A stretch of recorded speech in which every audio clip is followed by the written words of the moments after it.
Welcome to Wine Soundtrack USA. Listen to the passion with which producers narrate their winery and their world in 30 answers. Discover their stories, personalities, and passions. Hello, friends and listeners of Wine Soundtrack. This is Allison Levine, and today I have the pleasure of sitting with Dionne and Doug Irvine of Irvine Roberts Vineyards. Welcome, Dionne and Doug. Tell us, where is Irvine Roberts? We are located in Ashland, Oregon, a quaint little town just right over the border of California. It's a beautiful little city, beautiful community. And so what area does this fall under? You're not obviously in the Willamette Valley, and that's what most people think of in Oregon. Where are you guys located? We are the Rogue Valley AVA is what we're considered. So tell me a little bit about your property. How much land do you have, and what are the grapes you're producing? So the ranch is 108 acres, and of which about 50 acres is planted right now. We have about 28 acres that it's currently producing Chardonnay and Pinot Noir, little Pinot Meunier, and we just planted the additional acreage last summer, so it will be coming online here in the next couple of years. And your total case production? Right now, 6,000, and we'll be getting up to about 15,000 when we're at full production. Wow. And where can we find your wines? What markets are you in? Everywhere. And if we're not, ask. So we're throughout Oregon, actually, and we just recently hired a national sales rep that's going to take us throughout the West Coast. We have a presence in Southern California, a lot in Oregon, and we kind of ship and distribute in other regions of the U.S. Fantastic. So I know we were talking earlier and both of you are not from the wine industry. Tell me, what is your first memory relevant to wine? Dionne, you want to try that first? Doug. Boone's Farm. Me too. Yeah. First, legal memory. I would probably have to say really having wine with our partners Kelly and Dwayne Roberts, and they've actually had a passion for food and wine for many, many years, but they unfortunately introduced us to some of the finer producers initially, so it was a jaded way to begin an experience in the wine industry. So. And for me, it was actually in Rome, drinking some Gaia. Oh. And Nebbiolo is what woke me up and introduced me to great wines. And that's what kind of influenced us and motivated us to kind of throw our hat in the ring. So, Gaia is a pretty memorable wine to drink, and maybe that is the answer to this. But do you remember the most memorable wine you've drunk or an occasion for one of those? I'm not sure what it was, but it was in Saint-Tropez, and it was rosé. And that's all I remember. I'll remember the rest for you, because that was your first experience with wine that I had to walk you out of the restaurant. That was Domaine Haute, and I do remember that very well. That's a very memorable experience. All I remember is wiping the sand out of my eyes the next morning and ears and every other crevice. So traveling the world abroad, as it sounds like you have, who do you think drinks the best in terms of quality? I'd have to say the Rogue Valley, Oregon.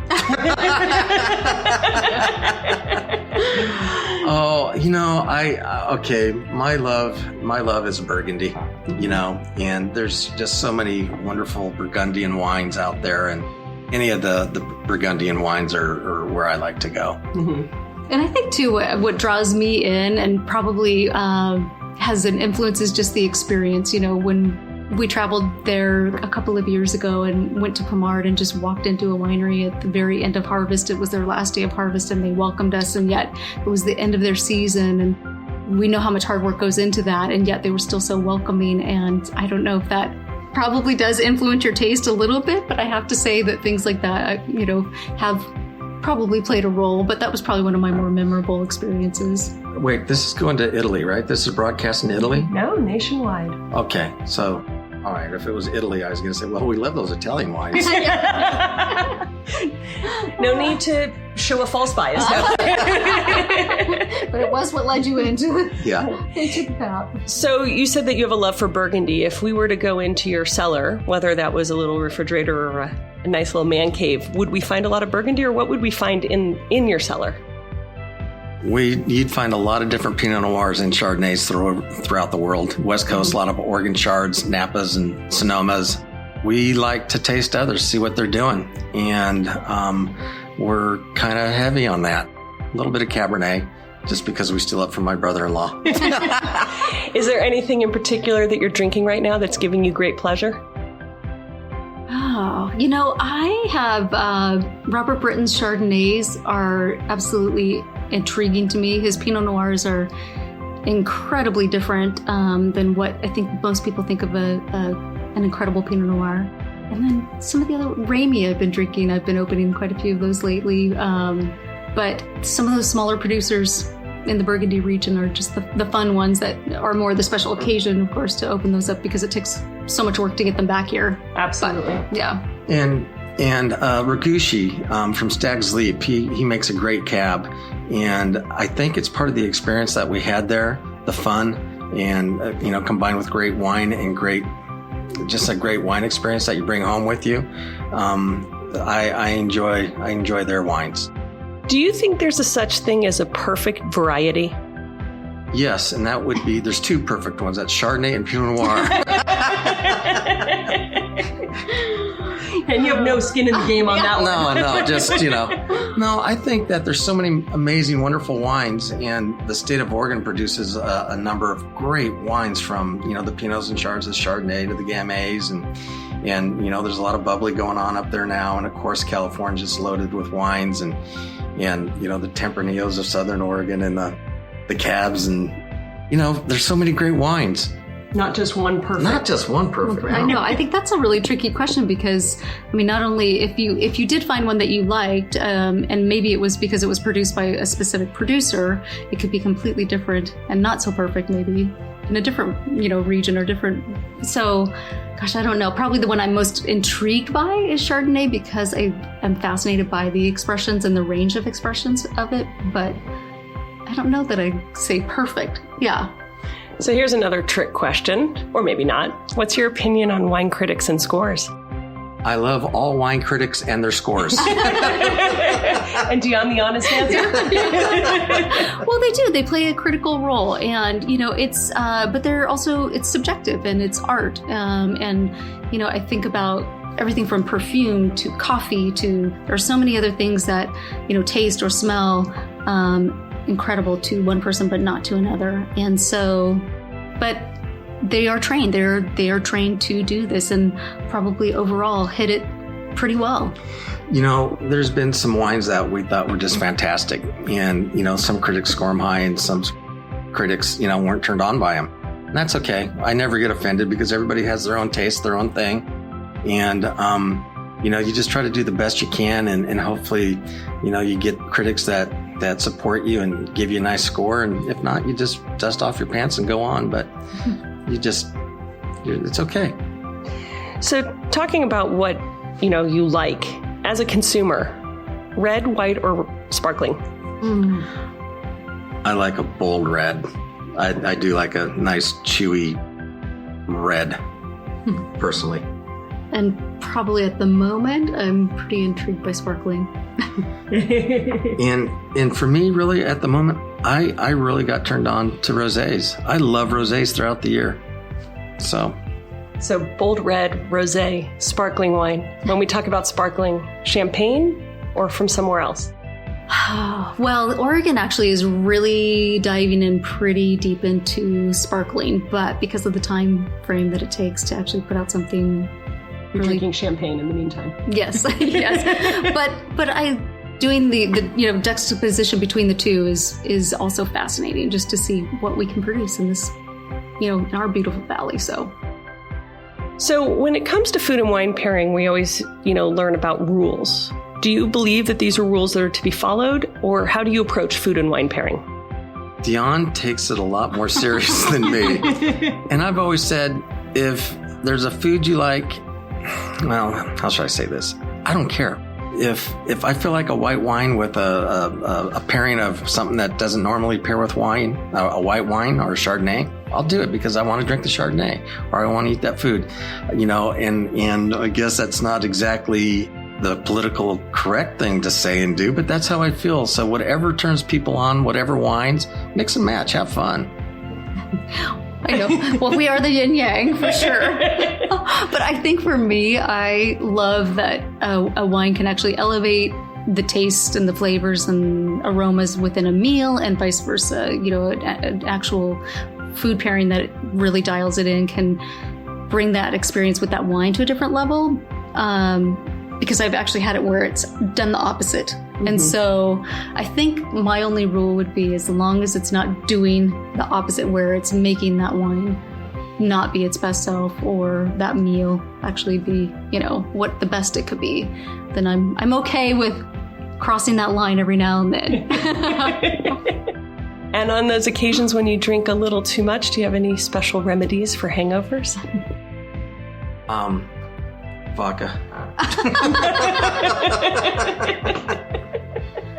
No, you just gotta start all over again. Yeah. You're listening to Wine Soundtrack USA.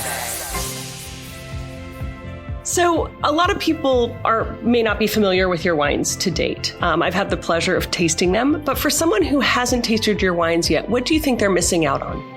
Oh, gosh, probably a very interesting, take on Pinot Noir and Chardonnay. And, having the tasting room and listening to the feedback that comes in, we often hear that people are really surprised by the region and the level of quality that they can find in the region, but that also that it's so different. It's not Napa and Sonoma. It's not Willamette Valley. They can definitely taste a distinct difference that it's its own self. So tell us a little bit about what your region offers. Describe it. Yeah. So actually, I think that's one of the most beautiful things about it is there is so much diversity in what can be grown well because there are so many microclimates within this AVA. So our particular site is a higher elevation, 2,100 feet, and it also has east-facing slopes. So it has morning sun, but not afternoon sun. And so the grapes that we grow, Pinot Noir and Chardonnay, the Rogue Valley is often known to be too warm to be able to grow those successfully, but with the elements within our site, they do extremely well. And then not too far down the road, you can have Rhone varietals that are done incredibly well because they have the opposite aspect, or in a flatter part of the valley. So I think that that's the discovery of where we are. It's not only that it's just one grape that does well, but there's this diversity and that can be done well. Yeah. And so space aliens were to land on your property. Which of the wines in your portfolio would you want to introduce them to? Okay. All right. If we had one to introduce them to, it'd be the, we call it the 777 clone right now, Pinot Noir, and soon to be known as the... I can't remember. We're going to stick with the 777 clone name. Yeah.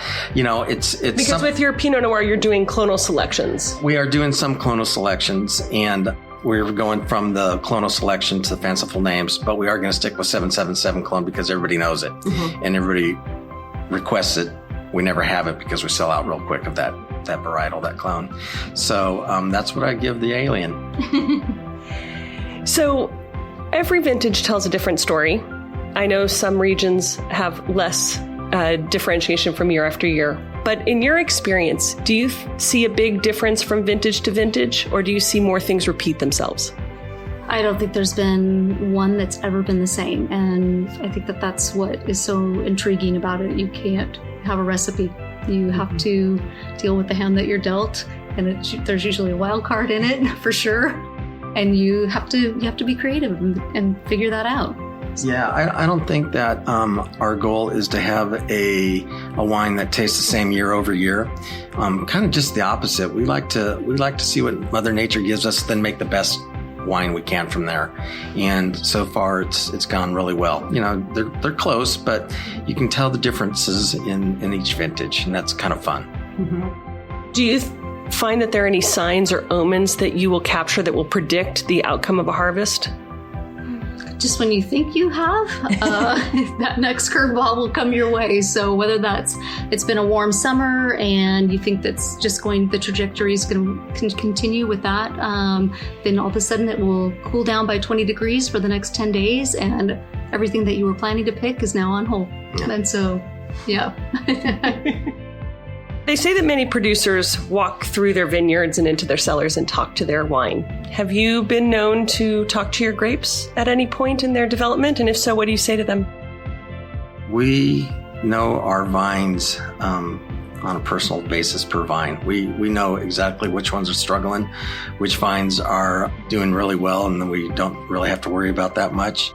What do we say to them? The wines that are struggling, but get your asses going. Tough love. Yeah. Where I'm the one that's always a female orientation. Come on, little girl, you can do it. So tell me something. When you were little, what did you want to be when you grew up? Dionne? Oh, I knew actually pretty early on that I wanted to go into real estate. And part of that was because there are parts of math that I love. There are parts of the people aspect and then being outside. And so it felt like that kind of combined sort of the three elements that I was being drawn to, but it is those three elements are definitely within the wine business as well. There's lots of math, lots of outdoor, and lots of people. So I think that even though it doesn't sound like there'd be any translation whatsoever, but the pieces that were appealing to me are definitely still there. Yeah, I wanted to be president, but that didn't quite work out. There's always hope. Yeah, I think it's too late, especially after this conversation. So athletics were a big part of my life. And of course, every little guy wants to be a professional athlete. But that didn't quite work out either. But you found the second best thing. Yeah, exactly. Winery owners. So when you're not working, how do you guys spend your free time? Working. I know, that's a tough question. Winemakers never have free time. No, it's kind of funny. Our background is land development and real estate development. You have a lot of freedom doing that. If you want to go take off for a couple weeks and go travel and have fun, you just do it. Everything can be put on hold, but not in the wine business. You have to be there and attentive to everything, 7 days a week. And we're pretty hands-on, from farming to making sure that the tasting room is going, to the distribution, to, you name it, all aspects of it. So it's pretty intense what we do and the time we put into it. But for me, our free time, what we do, two of our daughters live down here in Southern California. And so, we try to get down here once a month for a few days to visit our grandson and our daughters and a lot of the family down here. So that's it. And then, when we can break away to go travel, just go explore. And our favorite type of traveling is ending up in Italy and getting in a car and just getting lost. Mm-hmm. So, well, at least for me and my girlfriend. How about you? How about you, Dionne? No, I think it's exactly it. I mean, really for me, what I value most outside of business is our family and just remaining connected. And if we can travel together and explore together, that's even better. It's getting harder as, everybody has careers, or most of them, or, that's part of their life. So it gets trickier and trickier. But even just all of us gathering together is probably the most important thing outside. It's kind of funny because as our daughters were growing up, and they still are, they're everything to us, and family is the most important thing to us. And so it was all your identity as a parent or as who you are kind of revolved around your kids and them getting through school and athletics and boyfriends and the challenges in life. And so it's odd now that our daughters are all out and gone. Being a single parent, you have to reinvent, or an empty nester, you have to reinvent yourself. And that's been kind of a different thing because we've been parents for so long. Well, so when you're planning those romantic evenings, which you have plenty of time for now, what wines are you going to be opening up? Whatever Dionne usually drinks with. Whatever I bring to the table. That is a perfect way to start a romantic evening. Yeah, exactly. Quaalude. Oh my gosh. No, I actually, to me, I love I'm in trouble. Yes, you are. Yeah, Glenn warned you. No, more than anything, I really love to support Oregon. Mm-hmm. There's so many great producers in Oregon, and if we can help our, community members, that's what I love. So I'm drawn to that more often than anything, probably. So I have to be quiet now. You're in the corner, in the naughty seat. Okay, let me ask you another question. What is the best piece of advice you've ever received? Well, I was asked that one time, but I'm gonna give you the second best piece of advice. Okay. A Navy fighter pilot. I was learning how to fly, and a friend of mine is a Navy fighter pilot, and I asked him, "Well, any advice before I take my solo?" And he said, "If in doubt, there is no doubt." And I kind of use that in every aspect of my business and a lot of my decisions. If there's any doubt, there is no doubt. So I've always valued that advice. And then, of course, your advice you get from, your father and coaches along the way, they always stick with you too. So, and another piece of advice was just always say, "Yes, dear." No, I think we pulled in a couple of we apply the if you're in doubt, there is no doubt, and we've applied that to so many things because I think you know in your gut. Yeah, don't poke the bear. That's another good one. Stay tenacious. My dad always said, just be tenacious, so just don't quit. Never stop, never quit. Yeah. So if you could offer a little advice to our listeners today, what would you say to them? If in doubt, there is no doubt. So now, looking at what you've done, and aside from your family, which is very important, what would your proudest achievement be to date in your work? I'm going to go back and answer that question truthfully about, what advice. Mm-hmm. Then if we could go back. Absolutely. I would say believe in yourself. Don't let anybody tell you can't do it. You have a passion to do something, whatever that widget is in the world, go for it. Life is short. Have fun with it. Give it your best shot and never quit. Wine business or whatever you're doing.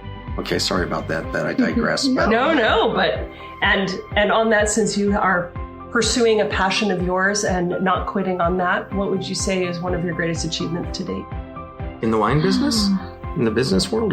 Yeah. It's kind of funny. I'd say my greatest achievement is my family and the love that we all have for each other. So, that's top. But in the wine business, I think persevering and getting through all the challenges and the hard work and starting at ground zero, becoming what we have become so far. We have a long way to go. But I'm pretty proud of the fact that we've been able to kind of ramp up pretty quick. Well, it hasn't been quick. We've been in a long time, but we stuck with it and we have a vision. We're not swaying from that. And, Dionne's a remarkable businesswoman and has a great eye and a great palate and an unbelievable business sense. And I'm so proud of what she's accomplished. A lot of this has to do with Dionne's vision and persistence and her abilities. So I'd say Dionne's my proudest achievement. That's beautiful. I think, with, again, our of course, being our family is what brings us just the ultimate pride and joy. But the wine business is right there. And I think that it's patient. It's a very, very patient business because you can be very proud of the work you're doing in the wines that you're producing at harvest. And just when you're tasting them then what they're going to be, but they aren't even their best. And, for 5 years later, really, sometimes. Yeah. So, but if it were just a moment, I think just opening the tasting room in the winery where we brought so much more just finesse to the wines and your timing. I was saying earlier today, if we wanted to bring in a half a ton of grapes that day and then it started to rain, and that's what we would do. And you wouldn't normally be able to do that if you didn't have, your facility, that you could do that little small press load, because I don't think anybody else would do that for you. But I'm really proud of what we're doing, and now having that place to do it, which is right where the vineyard is, which has always been our focus. It feels good to have that all in one place. So complete a sentence for me.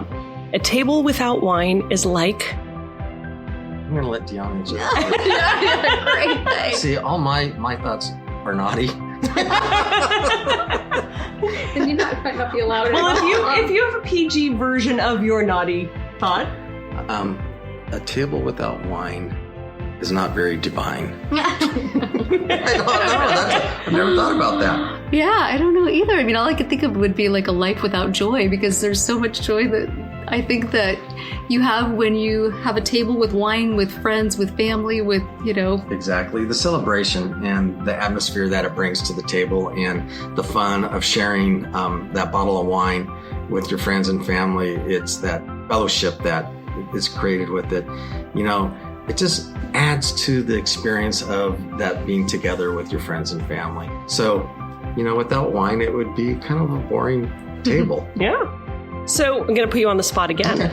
Okay. A VIP person from any walk of life, living or deceased, is sitting at a table, and the paparazzi come by and shoot them through the window. And in the back of their table is a bottle of your wine sitting in the back of that photo. Who would you want that person to be drinking your wine? Me.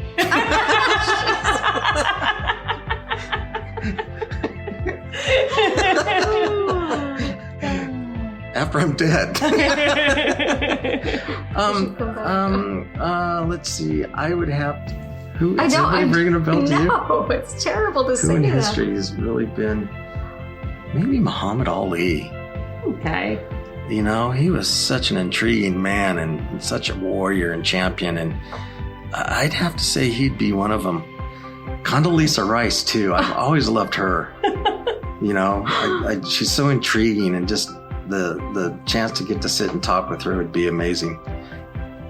He's got two, so now. I know. Yeah. I know. And then for me, it's like some of the people that I think I've loved the most in my life, or maybe that I'd be the proudest to sit in front of my wine, would not be a celebrity. That's okay. So I don't know. Probably my mother. I don't know. That's really bad to say, but I don't know that a celebrity would bring me joy that sounds terrible. See, I was really rotten when I was younger, as a kid, and in high school and stuff. I think maybe it would be a teacher. It'd be one of my Mr. Frim. I haunted that poor guy. And so it would be proud for him to have. Or Mr. Birch, if you ever hear this podcast, I'm sorry, and please contact me. We'll send you some wine. So, we're almost finished. Question. Going off to a deserted island, what 3 wines would you take with you? Rosé, bottle of Gaia, and some Matus. Just because. Because you like something a little sweet? Yeah. No, not Matus. And of course, one of our 777, a bottle of our 777. How about you, Dionne? You do champagne. Yeah, that's a hard one. Only 3. Oh my gosh. Again, I think it'd be probably some of our little smaller producers. One of, probably something from Oregon, something from, Grapes. What varieties? Oh, varietals. Oh. Or regions. But... Yeah, I would do a Nebbiolo, but a Chardonnay and a Pinot Noir. So thinking of those wines, as we finish out, we play a little game with Wine Soundtrack where we think about music and wine, since so often that's a nice combination. So thinking about your desert wines, I want you to tell me what kind of music it makes you think of. So let's start with your rosé. Marley. And your local Oregon Chardonnay. Brian Ferry. And the Gaia Nebbiolo. Pavarotti. And your 777 Pinot. Doug Irvine. Singing. Fantastic. So Doug nailed that one on the head. So before we go, I just want to thank you guys for joining me today on Wine Soundtrack. And just to finish, if you can just let people know where they can find your wines, and if they can visit you, where they can find you. Our website, or come and visit us. So IrvineRobertsVineyards.com, or come to Ashland. You'll have the time of your life, and come and visit us in the tasting room, because Doug and I are always there. So you have to enjoy the place where these wines are made and created and take it in. Fantastic. Well, again, Dionne, Doug, thank you for joining us, and have a wonderful afternoon. Thank you. Enjoy. Thanks for listening to a new episode of Wine Soundtrack USA. For details and updates, visit our website, winesoundtrack.com.